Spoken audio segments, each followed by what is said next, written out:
Back on TYT Sports, another representative from the Big Three League in studio today. That is Mr. Ricky Davis. Thanks for joining me, man. Hey, thanks for having me. There's a lot to jump into. Yes. Before I lose my mind with 15 questions that I need to ask, though, I want to begin with the Big Three because this is now starting to gain a lot of, I would say, good hype. Just the players involved with it, specifically your team. Not bad. George Gervin coaching it. Nice, man. Mike Bibby, your draft class 1998. Mo Evans. These are some real ballers, though. So I guess my first question for you, though, is how did you get involved with the Big Three League, and when did you decide, hey, man, I still want to keep playing? Well, actually, it's a funny story. I got a call from someone asking me if I wanted to play a 3-on-3 basketball and join Ice Cube, and Ice Cube's putting on a 3-on-3 basketball tournament. So, you know, growing up, listening to Ice Cube, watching Ice Cube with all his movies, you know, asking me to play in this 3-on-3 league, I was like, are you serious? Of course, yeah. So they came about it and, you know, seeing if I wanted to play, and I was like, of course. Tough to say no to Ice Cube. It's kind of real hard. Yeah. Do you feel like that's similar for a lot of the players getting involved with it, or is it just more once a few got on board, it just started to kind of spiral into we need more? Well, once a few guys got involved and found out who's really putting it together, Ice Cube, you know, I think it was like a win-win situation. It's kind of hard to say no to someone so successful in music, business, and everything he touches. And so it's just it's a great opportunity for the guys to continue their careers and, you know, continue showing what they got. Yeah, from the fans' perspective, a lot of us are, of course, not that we're criticizing, we're just interested, you know, how much these guys got left in the tank. And now, look, a couple of years off of you, and you stopped playing in 2014, I believe, right? That was your last season in the NBA. Well, there's been some time, you know. What could Allen Iverson still cross over the best of them? Could Ricky Davis still dunk like the 2000 dunk contest? Oh, These are real questions. Those are the real questions that the fans have, and I think it's great. And once you got a group of guys like that we have, all-stars and ex-NBA players that have done it for so long, it's just a matter of getting them back in shape, and if their bodies can still hold up. You got a lot of guys that still got some legs under them. So I think it's great. And for the fans, I think it's amazing that fans get to see this kind of caliber of basketball and these kind of caliber of players all in one setting. You know, for a family of 3 or 4, it costs thousands of dollars for a family to go to NBA games. So just having this opportunity that Ice Cube's put on for kids and fans to see their relative stars still and at the same price at a good price. Absolutely. So it's going to be great. Yeah, I agree with that, man, especially just because you're getting a lot of games for one. It starts June 25th, if I'm correct, in Brooklyn. Sir. The Berkeley Center. It's a good place to host the first one. Brooklyn basketball obviously has a name for itself for a long time. Definitely. And look, there's some fun rules with the Big Three. There's the 4-point circle, which when we had Jackson on, he was saying he was going to make that his thing. Going. Oh, yeah. But we were talking also like the 4-point circle, interestingly enough. Now, do you think that had anything to do with what Steph Curry has done to extend the range of NBA three-pointers? Definitely.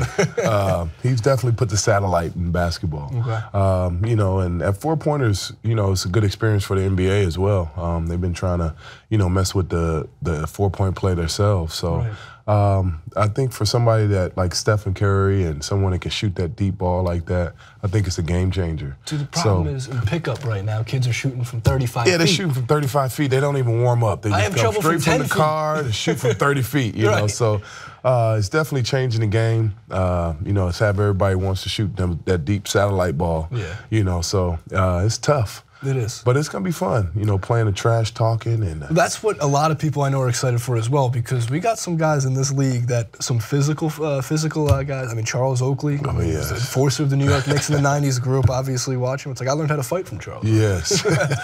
But in general, too, like you guys played in a league with hand checking, and that was something that, you know, there's a lot of comparison between today's NBA and the 90s NBA. Would the Jordan Bulls beat the 2017 Warriors? And I think a lot of the comparisons are hard to really make because it's different eras of basketball.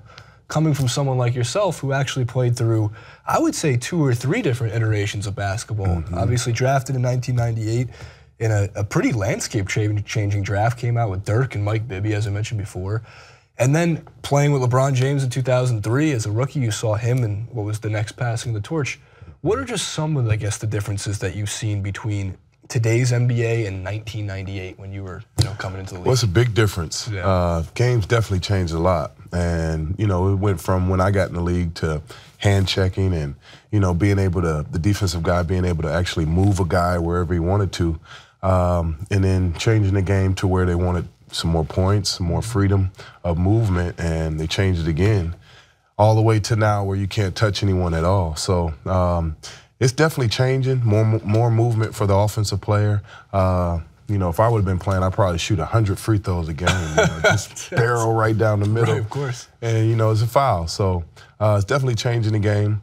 In my case, watching now looks soft, but there it is. Right. So hopefully the big three can change it up, do a little rough it up a little bit, and give the fans what they really want to see. Right. Look, it's funny because grew up again in the 90s with basketball, so I guess I'm the fan of the soft generation of the NBA. Granted, I'm not someone to look at me, man. I'm 5'11". I can't call nobody soft. Right. And I can't handle the ball like some of the guys in the big three. I can't shoot the ball like some of the guys in the big three. I can set screens. That's what I was telling Steven Jackson. Off-ball movement for the big three. Okay, role players matter. When you guys are in LA, give me a call if you need someone to fill in. We need role players, yeah.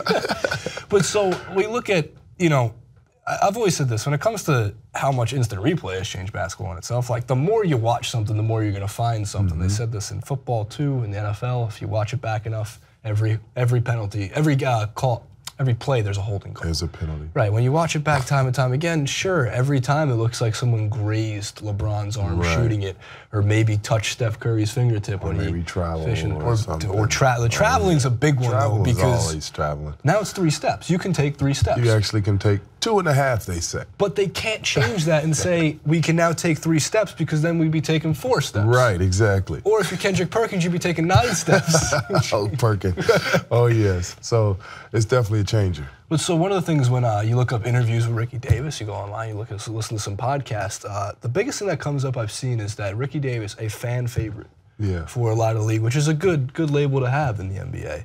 Because you've played for not just a lot of different teams, but you were at the center of a lot of teams that were part of what made the NBA today. Again, we mentioned playing with LeBron as a rookie, just out of curiosity.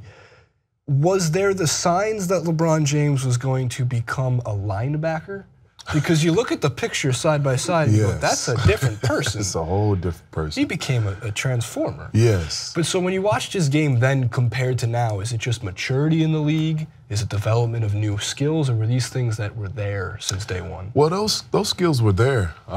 It's just a matter of how fast he grew.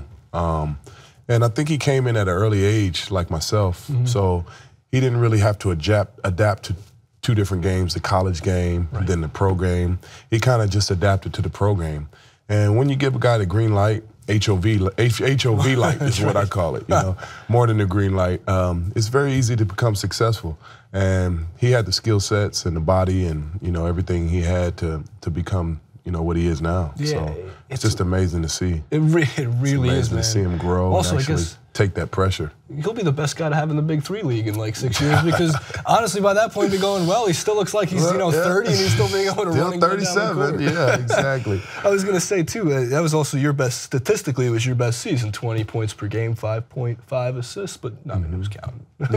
Playing with that team. But from there, obviously, you also played with the Celtics in 2006, 2008. Which, was that when they had the Big 3 coming together, or was that just before? That was just before. So you had Paul Pierce. Who another, if you talk to anybody in Boston, man, they live and die by Paul Pierce. Oh, yes. P Square. And also, even going back before that, it's funny, when you can place you in some of the bigger moments. Vince Carter, you went against Vince Carter in the 2000 dunk contest. And while you were one of the better dunkers in the NBA, the guy's throwing his friggin' elbow down he's the doing rim. something amazing. The crowd is still actually cheering for him while you're dunking. It's nuts, right?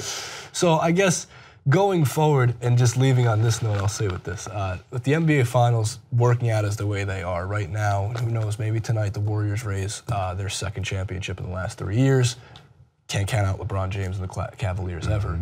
Do you think that these super teams are a good thing for the NBA, or do you think that at some point there's going to have to be some form of David Stern, Chris Paul ain't going to the Lakers type of deal? Yeah, I think it's hurting the game actually. It's kind of making the game not good to watch.